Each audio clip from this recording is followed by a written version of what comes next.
अंत्यसंस्कार होणार। पोटाच्या समस्येमुळे सोनिया गांधी दिल्लीत रुग्णालयात दाखल। दरम्यान सोनिया गांधींची प्रकृती सध्या स्थिर असल्याची माहिती। राज्यात कोरोनाचे 40 नवे रुग्ण। मुंबईमध्ये 22 तर पुण्यात 10 नवे रुग्ण। राज्यात एकूण 540 सक्रिय कोरोनाचे रुग्ण असल्याची माहिती। आतापर्यंत कोरोनामुळे 28 जणांचा मृत्यू। नागपुरातील खापामध्ये भर दिवसा गोळ्या झाडून तरुणाची हत्या। जुन्या वादातनं गोळीबार झाल्याची माहिती। चेतन गगाटे याचा उपचारादरम्यान मृत्यू।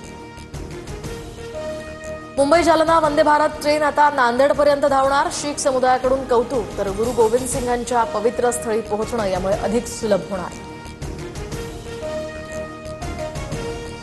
सोलापूरला आठवड्यातनं 2 वेळा पाणी पुरवठा होणार। उजनी धरण ते सोलापूर समांतर जलवाहिनीचं काम पूर्ण।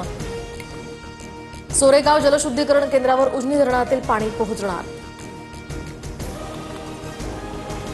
अमरावतीच्या मेळघाटमध्ये 20 पेक्षा अधिक पूल वाहतुकीस धोकादायक। 4 नवीन पुलांसह 16 पेक्षा अधिक पुलांची दुरुस्ती करण्याची मागणी। दक्षिण अमेरिकेतील पेरूमध्ये 6.1 रिश्टर स्केलचा तीव्रतेचा भूकंप। तर भूकंपात एकाचा मृत्यू, 5 जण जखमी। इराण आणि इस्रायलमध्ये संघर्ष सुरूच। आतापर्यंत इराणमध्ये 406 जणांचा मृत्यू तर इस्रायलमधील 128 जण मारले गेल्याचा इराणचा दावा।